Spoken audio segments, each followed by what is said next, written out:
já confirmada ao meu pelo Espírito Santo do Senhor, esse texto que nós lemos em 1 Samuel, trata-se da trajetória em um dos períodos mais complicados na vida do guerreiro Davi, quando fugia do seu senhor rei Saul. Ele está em fuga e a Bíblia vai nos orientar que ele está indo para uma cidade de sacerdotes por nome de Nobe. Pois bem, quando ele chega na cidade por nome de Nobe, ele é recebido pelo sacerdote que está efetuando na ativa naquele dia. Aimeleque era o nome dele. E ele recorre ao sacerdote, pede ajuda, pede alimento, pede pão, pede o que tiver, porque ele precisava se alimentar. Dentro deste contexto bíblico de 1 Samuel, eu quero falar a respeito da necessidade que nós temos, como povo, como igreja, como departamentos, como líderes, ministros, família, em estarmos prontos a fim de que não venhamos errar, venhamos nos rejuvenescer em Deus, a fim de que venhamos cumprir todo o processo estabelecido por Deus em nossas vidas. Deus, Ele fortalece o fraco, mas Deus, Ele conta que o fraco busque força nele. Fraco não chega em lugar nenhum, fraco não tem sucesso quem se fortalece. Um dia o anjo do Senhor veio ao encontro de Daniel. Daniel caiu como morto, ficou muito fraco por causa das revelações. O anjo do Senhor tocou-lhe no ombro e disse: homem, eu fui enviado para te fortalecer. Você está aqui esta noite para se rejuvenescer em Deus, eu também, para nos fortalecermos no Senhor. A terceirização, ela não é moderna, ela não é de hoje. A terceirização, ela é muito antiga. Na obra de Deus, nós não podemos terceirizar aquilo que é papel da igreja. Na obra de Deus, nós não devemos mecanizar aquilo que deve ser feito por seres humanos, aquilo que deve ser feito por nós. Deus não abre mão da igreja, diga amém. Vivemos o tempo dos profetas, passou-se o tempo dos anjos, em que Deus contou com eles. Hoje é a era da igreja.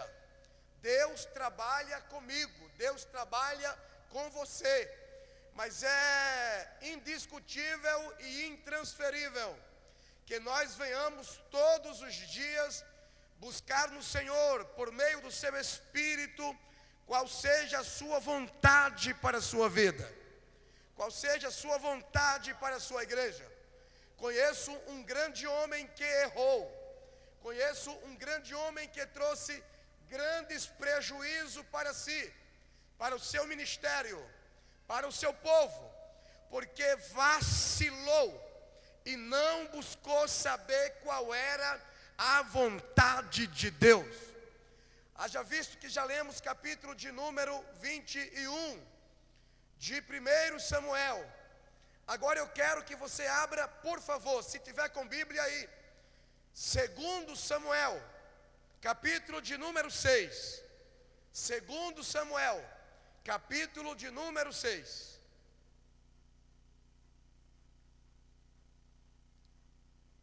Versículo de número 9. Estou dizendo que não devemos terceirizar as coisas de Deus. E para isso precisamos saber que devemos estarmos fortes. Davi pediu pães a Aimeleque aquele dia, para se rejuvenescer o seu físico. Precisamos estar disponíveis e fortificados em Deus, para fazermos a sua vontade. Segundo Samuel, capítulo de número 6, versículo de número 9. E Davi temeu ao Senhor Jeová naquele dia e disse: como virá a mim a arca do Senhor? E Davi temeu ao Senhor Jeová naquele dia e disse: como virá a mim a arca do Senhor? Queridos, deixa eu explicar algo aqui para você. Vamos dialogar nesse culto de terça-feira. Vamos colocar aqui os neurônios para funcionar em Deus e nós garimparmos aqui a palavra dele, em nome de Jesus. Amém ou não amém? Como que um homem desta natureza foi resvalar, tropeçar com algo tão nobre aliás, mas que nobilíssimo. Como que um homem de uma envergadura dessa, ele foi errar no básico dos requisitos para conduzir a presença do Senhor? O texto sagrado de 2 Samuel, capítulo 6, no versículo de número 6, o texto diz: e quando chegaram à eira de Nacon, Uzá estendeu a sua mão para sustentar a arca de Deus, porque os bois estavam tropeçando. Então, esse indivíduo aqui, por nome de Uzá, preste bem atenção no que eu vou dizer para você aqui. Porque não existe um povo do coração maior do que a igreja. Eu desconheço uma instituição de um coração maior do que coração de pastores, coração de ministros e coração de igreja. Mas vamos pontuar algumas coisas aqui nesse texto para a glória de Deus Pai e para crescimento nosso esta noite aqui. Este indivíduo, por nome de Uzá, e o seu irmão Aiô, eles estavam ao lado da arca, primeiro, ilegalmente. Eles não deviam estar ali. Aqueles dois indivíduos estavam ali ilegais ou ilegalmente, e o serviço que eles estavam realizando não era serviço deles, era serviço de levitas. Esses indivíduos não deveriam estar ali. Esse Uzá e o seu irmão Aiô, eles, na minha concepção bíblica, exegética, eles eram o grande impedimento para que os levitas tomassem os seus devidos lugares. Vamos esmiuçando aqui para você começar a entender.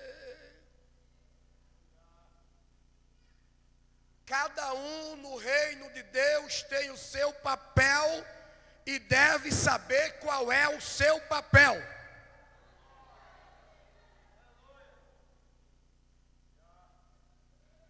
Uzá, Aiô fazem o seu trabalho. Trabalho de levita é trabalho para levita. Ninguém deve ocupar o lugar do outro.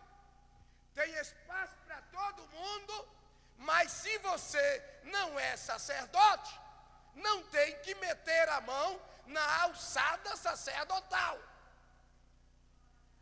Isso dá problema.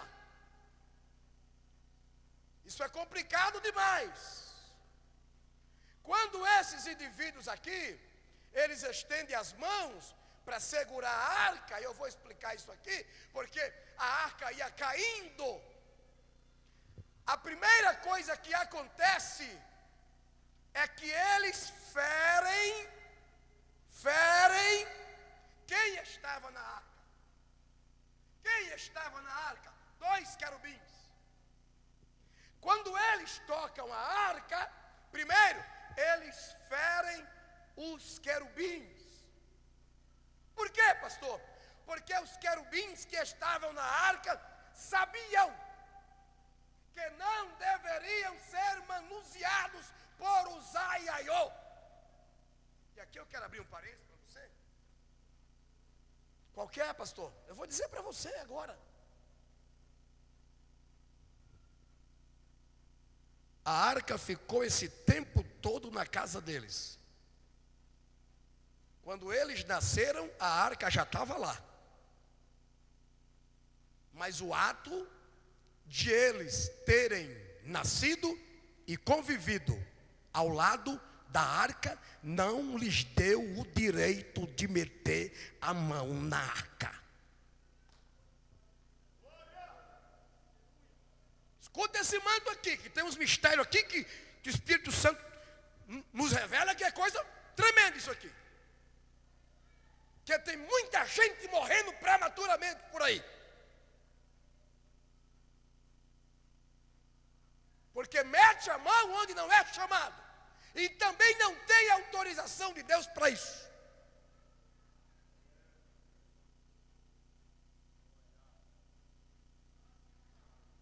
Os querubins se ofendem. Santidade de Deus se ofende. Primeiro ofende aos querubins. Segundo, ofendem aos levitas. Porque os levitas foram empurrados de lá.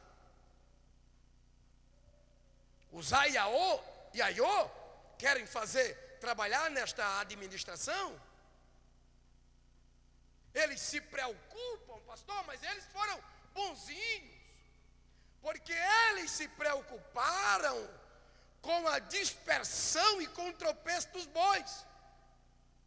Ora, se eles estavam preocupados com a dispersão e com a queda da arca e com o tropeçar dos bois, eles só estavam dizendo, pastor Rainer Cavalcante, que eles eram inaptos para estar ali. Eles não eram competentes para estar ali. Mas eu aprendi que esses camaradas aqui tinham um pai por nome de sacerdotal, de Abinadab. E geralmente os filhos de Abinadab têm sempre uma ideia melhor do que a ideia de Deus. Filhos de Abinadab têm sempre uma ideia melhor do que a ideia de Deus. E aliás, nós temos hoje, nessa era que nós vivemos, dificuldade para buscar a vontade de Deus. Já percebeu isso? Não sei os irmãos, mas eu já pastoreio há 23 anos igreja, Europa, Brasil, e o maior desafio da igreja hoje não é fazer milagres. Eu venho de uma viagem missionária do estado do Amazonas, onde viajei 5 dias entre voos e barco, até chegar na cidade de Faro, a última cidade do estado do Pará, para visitar um missionário, que faz fronteira com a última cidade do estado do Amazonas, por nome de Nhamundá, onde vimos lá Deus manifestar a sua glória, e paralítico andar. O maior desafio hoje não é ver sinais na igreja. O maior desafio hoje é manter a presença do Espírito na igreja. Esse para mim é o maior desafio. É manter a presença do Espírito na igreja.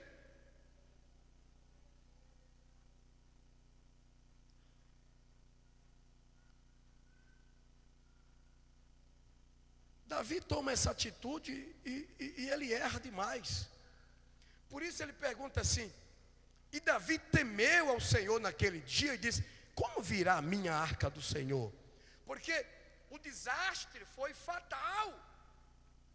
Teve morte ali naquele dia. Foi algo terrível.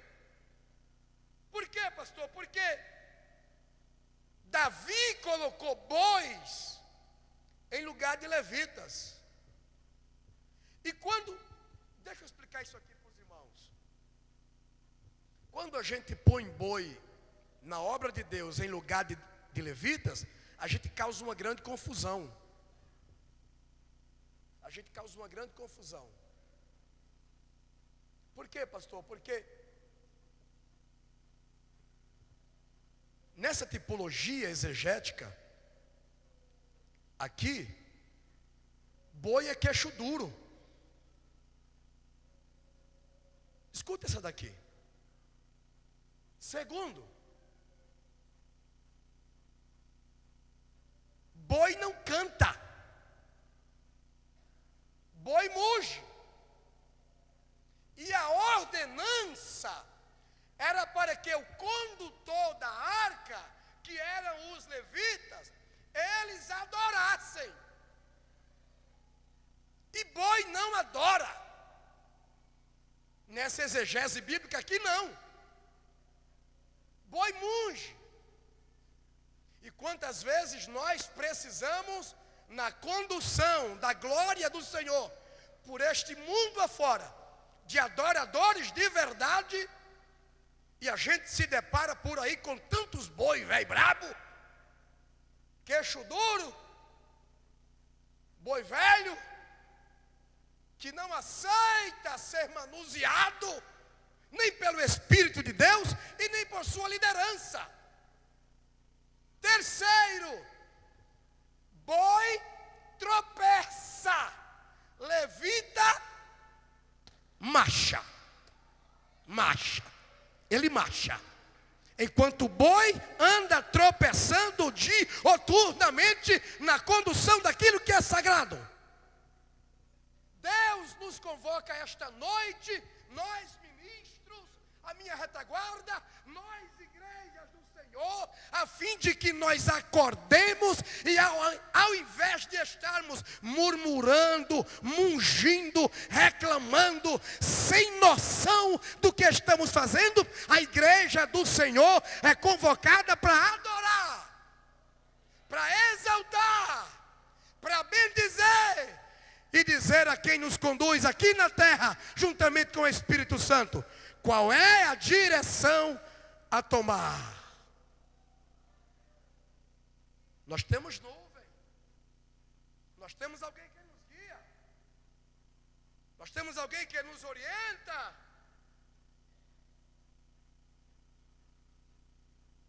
Então, quando ele toca na arca, primeiro, veja isso aqui, eles ferem os querubins. Segundo, eles ferem os levitas. Veja como é triste uma pessoa certa, vamos dizer assim, no lugar errado. Como isso causa desgaste. Então ele ele ofende os querubins, ele ofende os levitas, e eles vão ofender agora mais dois elementos nobilíssimos da arca. Dois elementos nobilíssimos da arca. Ninguém vai perguntar o quê? Primeiro, Davi errou porque Davi não leu o manual da condução da arca. A arca tinha um manual. Se você comprar um carro novo, tem um manual. Daqui a quanto tempo tem que fazer uma inspeção no carro, e trocar de óleo, e não sei o quê, e como ligar, e sair depois de quanto tempo, e alguns segredozinhos. A arca tinha seus segredos. A arca tinha um manual. E onde é que está o manual dela, pastor? Lá em Êxodo 25 e 14. Quer ler comigo? Então abra aí que eu lhe espero a palavra de Deus.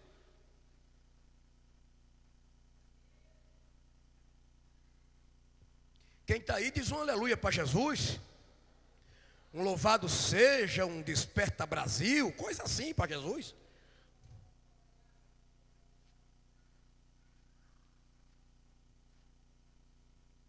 Vamos ver quem é que eles ferem agora? Eu disse Êxodo 25 e 14. O texto diz: e introduzirás as varas nas 4 argolas de ouro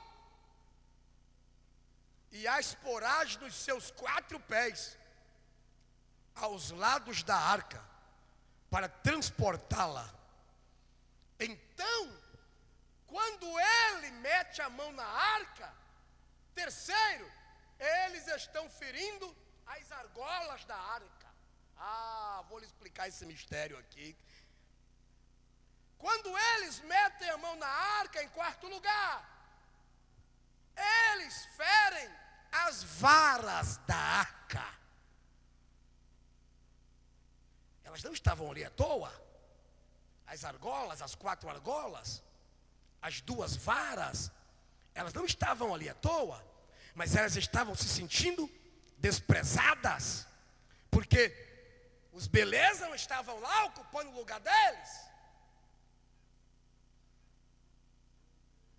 Isso para mim aqui é tremendo demais. Por quê, pastor? Porque se nós lermos o versículo de número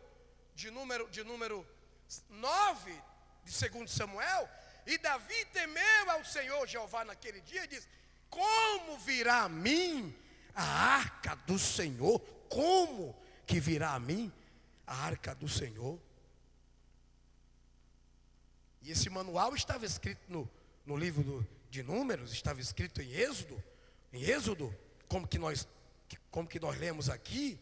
Então, a arca, uma época, tinha vencido a batalha, tinha vencido a guerra. Agora, eles estão aqui buscando uma direção de Deus, porque eles erraram, porque a arca saiu do meio dos filisteus, gloriosa e vencedora, havia vencido a batalha. Agora, há alguns erros aqui que devemos evitar ao conduzir a arca do Senhor, ao servirmos a Deus, como igreja, como servos, como noiva, como ministro triunfantes para a glória de Deus. Qual que é o primeiro erro que vamos evitar aqui?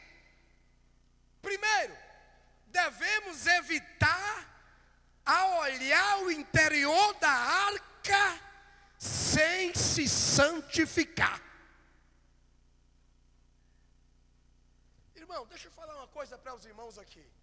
A gente anda por aí, esse ano, eu não sou pregador itinerante, eu estou, é diferente, itinerante. Eu sou pastor de igreja, pela misericórdia de Deus Pai. E a gente anda por aí e vê tanta desgraceira. A gente vê tantas noivas violadas, desflorada, feia, sem graça, sem nexo. O que a gente vê por aí de companheiros, de liderança, com uma mensagem política, sem sal. Outros têm sal demais, são líderes ou igreja de um tempero só, é igual a mulher de Ló, só tem sal. Mensagens sonolentas, que não compungem o coração do pecador. Mensagens apáticas, que não causam comoção em ninguém. Olham para o interior da arca sem se santificar. E aí não tem retorno de nada. Não tem salvação de almas. Não tem família que se jogue aos pés de Jesus. Porque pais de joelhos, filhos de pé. Pregam bonito, mas não tem graça. É igual os fariseus do capítulo de número 4 de Atos dos Apóstolos. Quando eles prendem a partir dali os apóstolos, o texto diz: e eles ficaram irritados, porque já era era tarde mesmo. Porque quem deveria estar pregando na porta do templo não eram os discípulos. Quem deveria estar pregando na porta do templo eram os sacerdotes. Mas eles não estavam fazendo isso. Então, como os sacerdotes não foram, Deus levantou os pobres discípulos, mas cheios da graça e da autoridade e do poder de Deus, para realizar aquilo que eles deveriam estar realizando.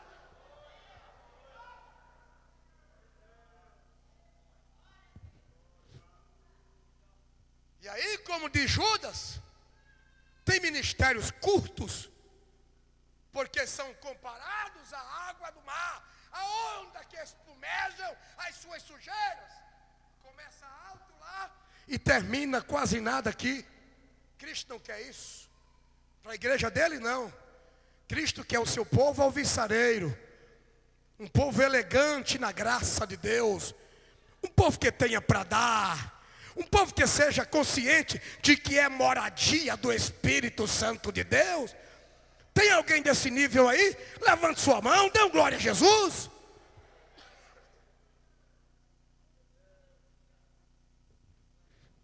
Não olhe no interior da arca sem se santificar.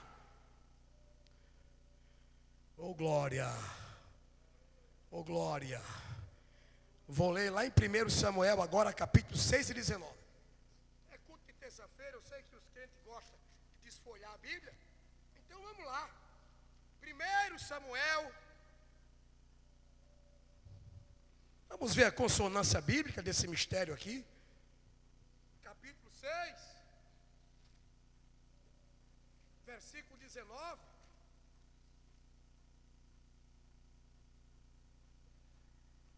E Deus feriu os homens de Bet-Semes, porque fixaram os olhos no interior da arca do Senhor. Isso tem destino, rapaz. Isso tem dono. Feriu 70 homens do povo de Bet-Semes. E 50.000 homens em todo o país choraram, porque o Senhor Jeová causava grande mortandade entre o povo. Olharam sem estarem santificados.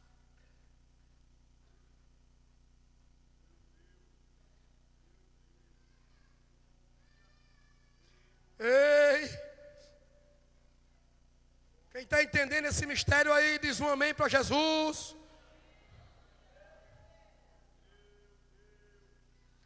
Irmãos, eu nunca vi isso ao contrário do que eu vou dizer agora. Nunca vi. O que é, pastor? O preço para nós usufruirmos constantemente da presença de Cristo é alto. O preço para nós usufruirmos da presença constante de Cristo é alto. Quer exemplo? Vou dar exemplo para você. Tem pessoas que gostam da coisa já prontinha. Irmãos, deixa eu dizer algo aqui. Tem gente que se pudesse ir para o céu sem mexer um dedo, para ele era melhor. Mas a salvação, ela tem conteúdo. Salvação tem conteúdo. Se você é um cantor, zele por esse ministério. Se você é um pregador, zele por esse ministério. Pague o preço por ele. Porque o preço da salvação, Cristo já pagou. Mas o zelo pelo meu ministério é responsabilidade minha. E tem gente terceirizando isso. Manda o pai orar, a mãe orar, o pastor orar, manda o pai de santo benzer, faz tudo quanto é coisa, mas ele mesmo não solidifica aquilo que foi outorgado por Deus para que ele faça. E onde está isso, pastor? Lá em 25 de Mateus. O noivo tardou, E ali está o motivo da falta de azeite. Foi na demora do noivo. E profeticamente nós estamos vivendo esse período. Que período? Cristo está demorando. Vamos relaxar. Ele não virá agora. Não tem azeite. É virgem. Está na igreja. Canta, prega. Chora, relampeja, pega fogo. E profetiza. Mas não tem mais azeite. Perdeu a esperança. Essas 5 se reúnem. Vão as 5 que estavam apostas, esperando. Vem agora ou depois. Nós estamos prontas. As 5 fogadas. 5 fogadas. Chegaram para as 5 prudentes e disseram: dá um pouco do teu azeite. Olha que cara de pau. Dá do teu azeite. Me dá do teu azeite. As 5 prudentes disse: nananina não. Dá não. Isso aqui não é dado. Elas disseram: vão aos que vendem e comprem, antes que seja tarde demais. Queridos, azeite puro é caro. Isso tem preço. E o preço não é barato. O preço é alto. Quer se sobressair? Compre azeite. Onde se vende azeite? Aqui nas terça-feiras. No seu conselho pastoral, do profeta desta igreja, do anjo desta igreja. Ah, mas eu não quero do jeito deles, eu tenho o meu. Então seu azeite é furreca, é azeite de terceira, é azeite de quinta, é azeite que não dá sustentabilidade, a fim de que Deus te faça próspero no teu ministério.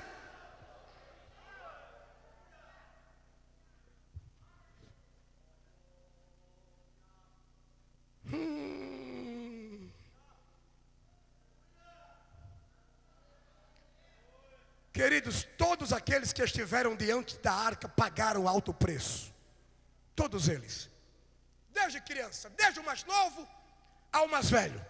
Todos os que quiseram, fizeram questão e foram chamados para estar diante da arca, tiveram que pagar um alto preço para mantê-la junto a si. Isso aqui é uma tipologia da vida cristã.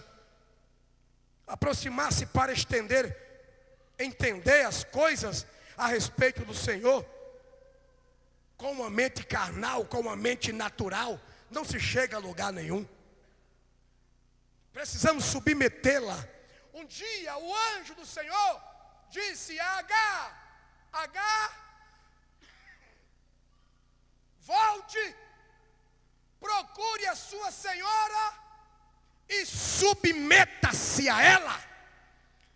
Deus está dizendo hoje, nesta tipologia de Agar e Sara, está dizendo entre as duas: Agar tipologicamente carne, Sara tipologicamente espírito. Então esta noite Deus está dizendo: carne, submeta-se ao seu Senhor, que é o Espírito Santo, e prospere.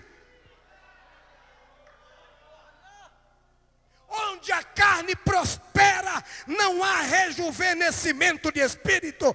Mas onde a carne se submete, o espírito se sobressai e Deus atua de forma copiosa entre os seus.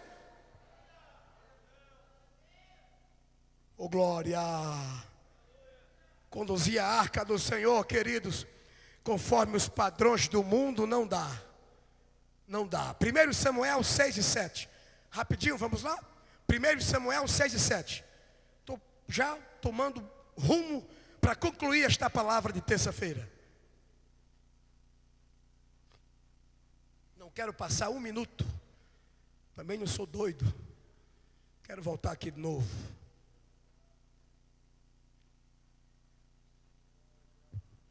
Ora bachuramas. 1 Samuel 6 e 7. 1 Samuel 6 e 7. Aleluia! Aleluia! diz a palavra do Senhor. Agora, pois, tomai e preparai um carro novo. Tomai 2 vacas de leite, e que nunca tenham sido postas sob jugo. Atai as vacas ao carro, mas devolvei os seus bezerros tenros ao estábulo. Por que os bezerros tiveram que voltar? Instintivamente, essas vacas teriam que voltar também por causa dos bezerros. Mas conduzir o que é de Deus em carros não é, nessa tipologia, não é a forma correta. Não é o que Deus pediu. Não é o que Ele instituiu. Em Números capítulo 7, versículo 9. Eu disse Números capítulo 7. Versículo de número 9. A palavra do Senhor Jesus insere-nos assim. 7 e 9. Mas aos filhos de Coate não lhes deu isso, diga com raiva, diga profetizando, diga nada, não lhes deu nada, porque levavam sobre si e em seus ombros o serviço do santuário. Escute isso aqui, queridos.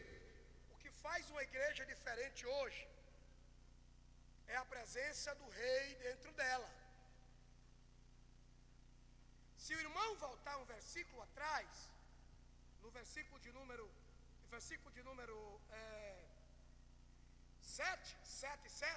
de Números, 7 de Números, o texto vai dizer: aos filhos de Gerson deu 2 carros e 4 boi. Quantos carros? Isso, quantos carros? E quantos bois? 4. Segundo o seu ministério. E 4 carros e 8 bois entregou aos filhos de Merari. Peraí. Então, ao primeiro Deus deu 2 carros e 4 bois. Mas ao segundo, Ele aumentou a frota. Ele dá 4 carros e 8 bois. Mas espera aí, Deus está com bullying aqui. Está fazendo acepção de pessoas. Porque a um dá 2 carros, a outro dá 4, a um dá 8 bois, a outro dá 4 bois. Por que a uns ele dá mais, a outros ele dá menos, a outros não dá nada? Porque teve um que eram os coatitas, que ele não deu nada. Onde? No versículo que lemos no início, versículo 9. Mas aos filhos de Coate não lhes deu nada, porque levavam sobre si e em seus ombros o serviço do santuário. Qual era a forma mundana de conduzir a arca do Senhor? A forma mundana era sobre carros e comboios, desprezando, ferindo, ofendendo querubins, argola, levitas e varas. Agora, qual a forma divina de se conduzir a arca? No ombro, aqui no ombro. Escuta aqui, irmãos, conduzir esses negócios no ombro, esse negócio não é para todo mundo não, pastor Rainer. Não, claro que não é. Eu sou filho de missionário. Quando meu pai foi para o campo missionário, eu tinha 7 anos de idade. Renomado pastor José Farias, no estado do Rio Grande do Norte, na cidade de Vera Cruz, pastor presidente, é o meu pai. E eu lembro que quando minha mãe estava no campo missionário, ela levava os filhos, levava eu, porque o mais velho se esquivava, o mais novo era muito piá, o Elinaldo. E ela me levava para carregar água, porque lavava a roupa num açude de cima de uma pedra e batendo, massacrando assim as pobrezinhas das roupas. E ela dizia: filho, traga mais um baldezinho de água. E eu ia lá e levava nos ombros, e não era pertinho não, tinha que levar de quando em quando uma tantada d'água no galão. Quem carregou isso sabe o que eu estou falando aqui. Queridos, aquilo feria os ombros. Conduzir nos ombros não é fácil não, mas é uma tarefa seleta. Hoje muitos não carregam mais nos ombros aquilo que deve ser conduzido nos ombros. Onde é que eles levam, pastor? Na barriga. Livro de Crônicas ensina que Deus pôs um basta nisso. Porque quem deveria carregar os utensílios do tabernáculo nos ombros estavam terceirizando o serviço. E ao invés de levar nos ombros, estava empurrando com a barriga.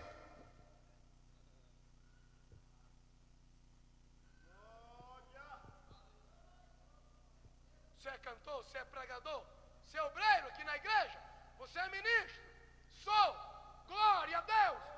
Então deixe de empurrar com a barriga, assuma a sua aptidão e carregue nos ombros para a glória de Deus.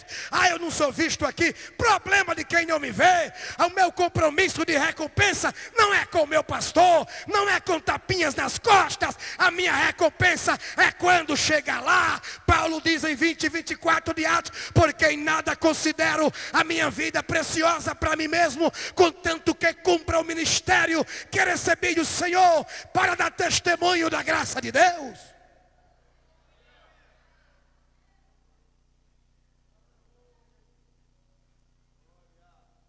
Hoje tem ensaio na igreja? Tem ensaio. Tem ensaio? Tem. Quem é para estar lá hoje? A primeira hoje vai. A primeira vai, eu a segunda não vou.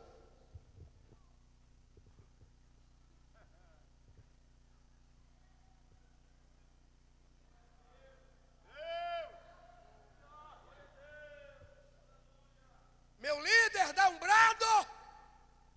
Deixa eu ficar à vontade, eu não conheço ninguém aqui, eu não sei a história de vocês. Eu sou um pregador da palavra de Deus, que paga o preço para isso, então deixa eu ficar na direção dele. Senhores líderes, boizão, pega comigo no ombro. Só se for aqui.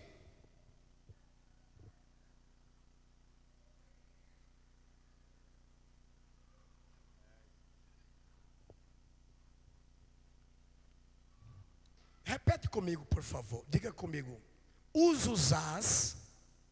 Isso, os usás morrem sem saber por que morreram.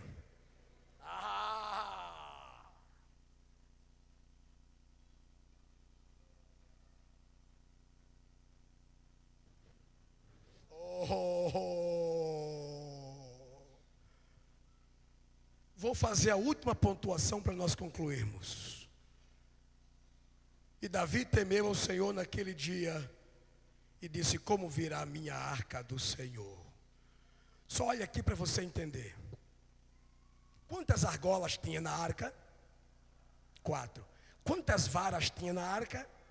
Vamos repetir? Quantas argolas tinha na arca? Quantas varas? Irmãos, diga comigo, as argolas? Não, diga brabo, diga igual eu. Diga, as argolas eram de ouro. As varas também eram de ouro. Oh, glória! E o que é que isso tem de aprendizado para mim, pastor? Olha aqui para você entender. As varas, hello aqui, para que elas funcionem bem, segundo o manual de instrução, tinha que ter argolas na arca. Diga, tem que ter argola. Pastor, nessa tipologia e exegese bíblica, o que representa essas argolas? Os pequenos ministérios dentro da igreja. Olha aqui para você entender, por favor. Argola tem que viver em comunhão com as varas. As duas não se brigam. As duas não se degladiam. As duas não entram em atritos, em demandas. Por quê, pastor? Porque vara precisa de argola. E argola recebe a bênção das varas.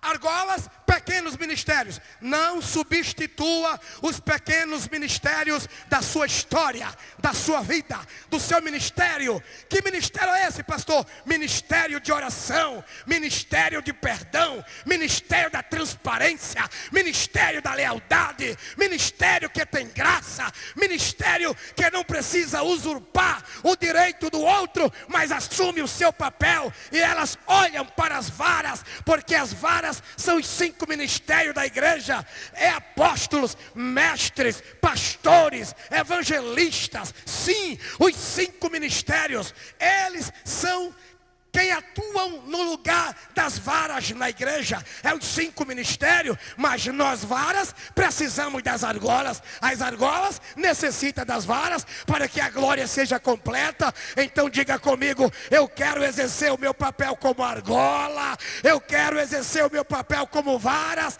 na casa do Senhor, seja como ministério ou não. Eu quero estar exercendo o meu papel como igreja do Senhor.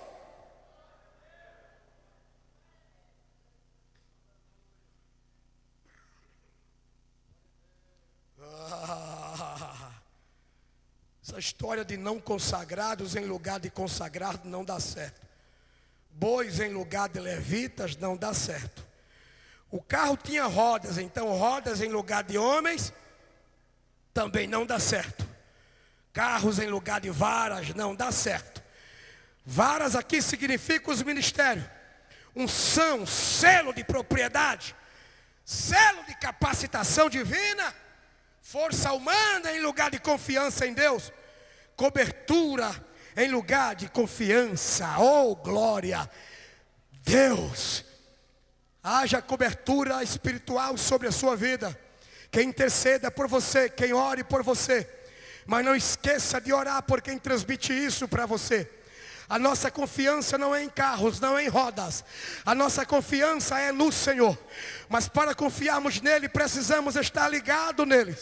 A Bíblia diz: porque conheceu o meu nome, ele me clamará, e eu lhe responderei, e livrá-lo-ei, e o colocarei em um lugar seguro. Só clama pelo nome dele quem conhece o nome dele. Fala-se de relacionamento. Então, quer prosperar, se relacione com Deus. Não tenha uma vida medíocre, não tenha uma vida de pirata espiritual, mas seja verdadeiro à luz da palavra de Deus, e prospere, triunfe naquilo que você vai fazer para a obra de Deus. Pastor, posso falar com essa amada igreja? Queridos, em nome dos 3, já para economizar a palavra, fique de pé, por favor. Orabash, uramandarabas, orabacandarabas, aleluia. Orabás. Estou sentindo que o Espírito Santo está agindo por aí no arraial. Orabacandarabás. Tomo liberdade na autoridade do Espírito Santo de lhe convidar a vir aqui à frente se você quiser. Mas se quiser, não demore, venha rápido, porque eu quero orar com você em nome de Jesus. Nós vamos reconhecer aquilo que Deus tem determinado para nós e vamos atuar nessa esfera. Sai do seu lugar, não demore, porque eu quero orar por você. Oh, argola, Deus precisa de você. Oh, argola, Deus precisa de você. Varas, Deus conta conosco. Nós não queremos terceirizar isso, Senhor. Nem que doa, queremos cumprir com o nosso ministério. Orabacandarabás, orabacandarabás.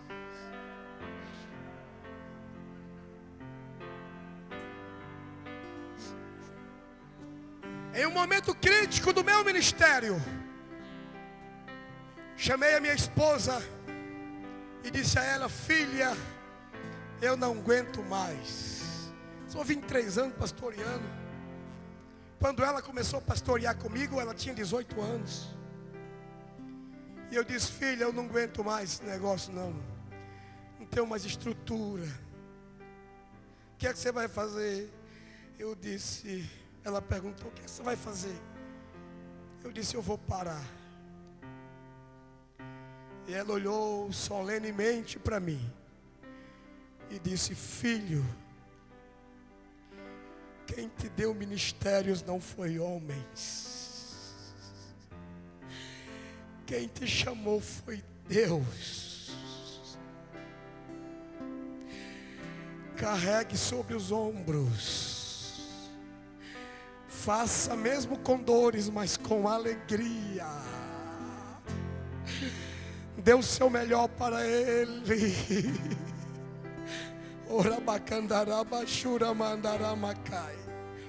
Oferte com alegria, dizime com alegria, dê o seu dia com alegria, venha para a igreja com alegria, ore com alegria, leia a Bíblia com alegria, ame com alegria. Pai, em nome de Jesus, eu quero orar com este povo, teu povo.